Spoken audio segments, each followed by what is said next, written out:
You're going to find out really, really quickly who cares about you and who doesn't once you start to change your life for the better. The fastest way to change your behavior is to change your surroundings.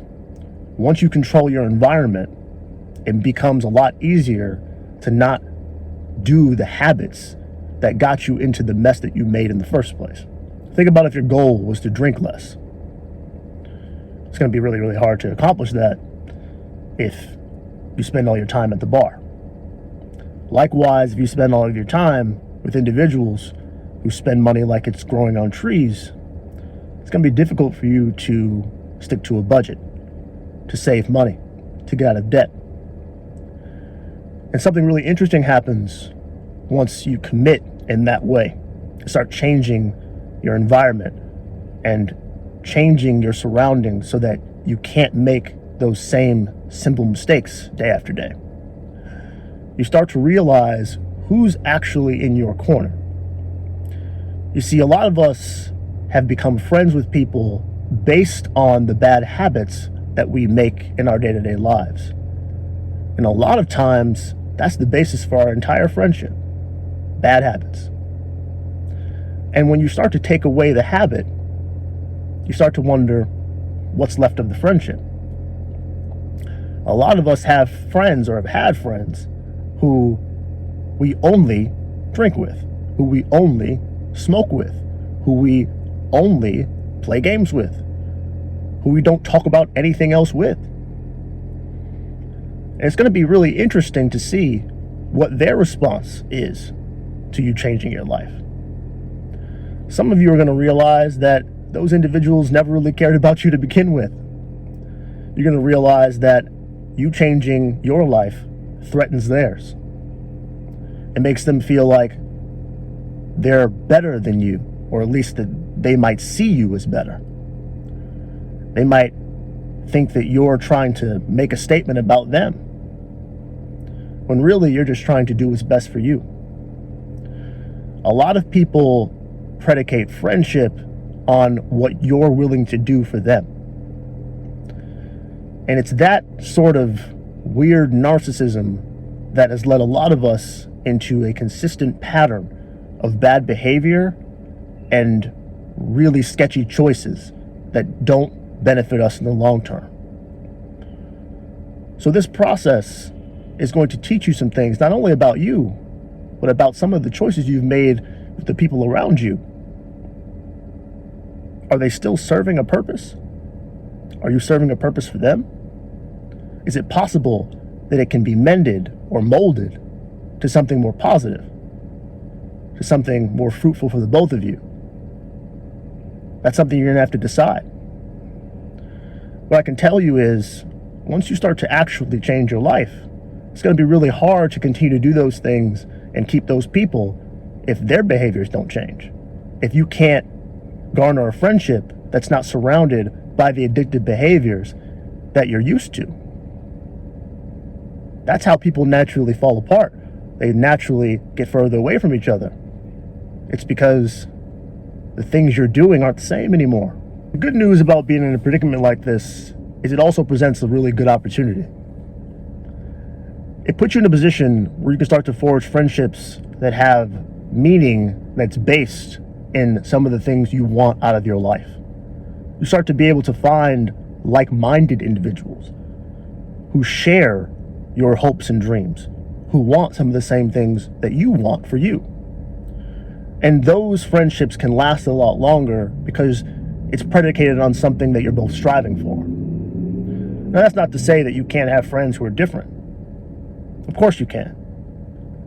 I'm just saying, if you surround yourself with people who are necessarily different from what you want for you, and that's your only group, it's going to be really, really hard for you to commit day after day after day to the things you said you want for you. Whether we like it or not, we are still the average of the people that we surround ourselves with. We have to understand that whether we try to or not, whether we realize it or not, the people we let into our lives have significant influence over the decisions we make for ourselves. It's for this reason that it's important for us to monitor whether or not the people in our lives are serving us in the best ways possible. We also need to evaluate that for ourselves and say, are we serving the people that we love in the best way possible? Don't get it twisted. You have a responsibility as well, if you actually care about the people around you, to tell them the truth. You're not being a good friend if the only things you do are placate the people who you know are in dire straits. Are you able to tell them the truth? Are you able to be honest and say, listen, this might not be the best thing for you? Are you willing to say, I can't contribute to your self-destruction anymore? See, real friendship requires you to do some really, really tough things sometimes. A lot of us, unfortunately, have taken friendship to mean doing what the other person wants to make them happy, regardless of the results. What I can tell you firsthand is that this line of thinking leads to destruction on both sides. So if you're serious about your life and you care about those around you, sometimes it requires some hard conversations, a lot of sacrifice, and at the end of the day, honesty. You're going to learn a lot about yourself as you change into the person you say you want to be. I've said in previous videos, a part of the old you is going to die. And that's a sad process, to know that parts of the person that you used to be, that you used to enjoy, are necessarily detrimental to the person you're saying you want to become. It's okay to mourn that death. It's natural. It's a part of who we are. It's a part of our human experience. But don't let it stop you from the birth of the person that you are wanting to be. You have a duty to yourself to follow through on the things you say are in your best interests, because no one else is going to do that for you. So make sure this year, as many of you have woken up this morning and decided 2025 is going to be my year, and you say it every single year, make sure that you don't lie to yourself this time. Make sure that you're taking some steps, actionable items, and you're measuring these items in a way that gets you closer. You don't have to win the goal today. You don't have to complete everything in the next few weeks, next few months. Some of these things are long term. But do your part today so that when you look up in a year, you aren't disappointed with the things you didn't do.